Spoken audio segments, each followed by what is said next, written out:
house, we have contained them. In school, I have contained them, plus the administration in the school. But outside our vicinity, we fear. The words of a father bringing to life the hard-hitting reality, that of a tech-savvy generation tapping into a virtual world that is a double-edged sword, entertaining and informative, but one that could easily cloud the young one's moral judgment.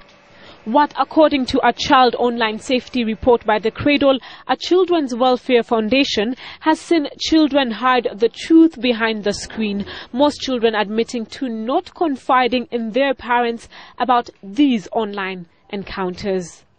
We had also requests by people who want to tell them to send them photos of them when they are naked, or they also make sexual solicitations. With such high levels of exposure to inappropriate online content, there are these pop-ups, windows that just pop up in there, and a child could go anywhere. The ground rules have been laid out for 12-year-old Margaret Furaha, 11-year-old Gizel Zilfa, and 7-year-old Basil Kenneth, all of whom have the green light to access the internet once a week under their parents' supervision. But there is more. It is Margaret who guides them, the others, to access the internet. They just don't walk to the computer and switch it on. That being said, what children do online can easily escape the notice of parents.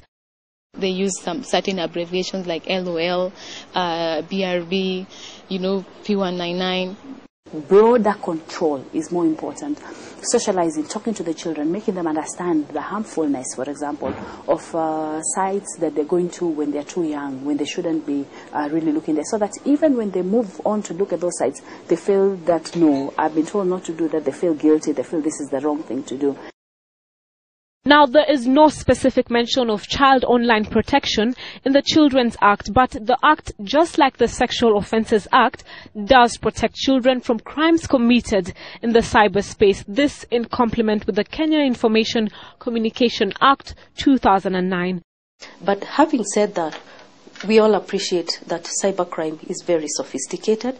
It requires sophisticated skills for investigation and detection, and mechanisms are being put in place at the Commission to step up the game for investigation. But in the advent of new cyber crimes, there are crimes like sexting, crimes like flashing, which may not have been conceived or we were not aware of them when the law was being done. So this is an area that has to evolve very, very, very fast in order to ensure that it's pragmatic and addressing the issues as they arise. I think the young generation now is so geared to lone life of focusing on this is what I want to look at, and they can spend the whole day. They should be out there socializing, playing with other children, getting a feel of the real life.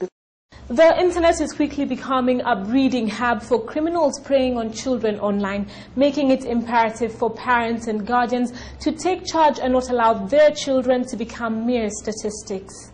Salim Bilu for Sunday Live.